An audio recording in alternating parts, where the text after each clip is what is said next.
Here we are again, back at Rodney's, and now we've actually got Big Jake out of the shop, so we can show you, and we can show you it running, which will be pretty intense because this thing's a V16 with two 871 blowers and 4 massive turbos. So, what do you think about Rodney? It's sold now, right? We sold it finally.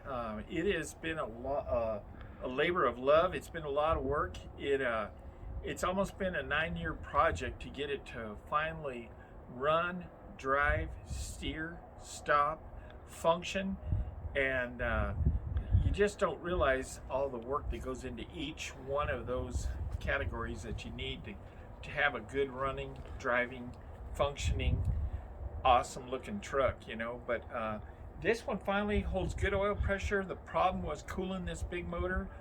We finally changed some coolers around. We've got 2 big radiators with cooling ducts, and we've got 6 great big electric fans to cool the water, and 2 more big ones to cool, one for the oil, and because you got to cool the oil as well as the water.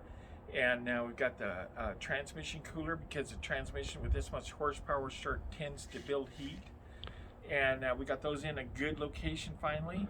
And but we never run out of horsepower. It's every bit of probably 12 to 1500 horse at the touch of a throttle, but the torque is just tremendous.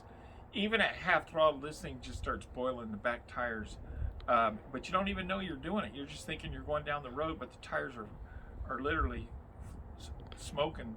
And but yeah, it's just a fun thing to drive. It's just been a big, see if I could do it, see if I can accomplish it, try to get it built and done, and it has been, to say the least, one of the biggest challenge. I think I'd rather try to build a space shuttle than go through this all over again. Well, there's nothing to tell you how to build this. You just have to kind of build it and work your way through it, right, Rodney? Yeah. The motor started off in a hospital generator plant. That's how big it is. Wow. It ran a big, huge generator, and from a hospital, and so we did a lot of modifying to finally get it to run. But it's going to go to a great collection, and it's finally going to leave home. I think, you know, one of these things is kind of a love-hate relationship. It's like a helicopter. You just work on it, and you get to drive it a little bit, but it's sure a joy to drive after all that work. You really tend to appreciate things a lot better. But it also has a 5th wheel hitch in it, so you can tow with it. It is street legal, and it's got the big suicide front end. It's got 2 airbags in each corner for the suspension. It rides really nice. It's an incredible looking truck too. Yeah, we're going to start it up for you today and let you check it out and hear it.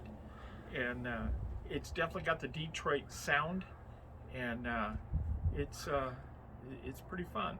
One of the finest sounds in the world. We can actually walk around it this time, so you can actually see it.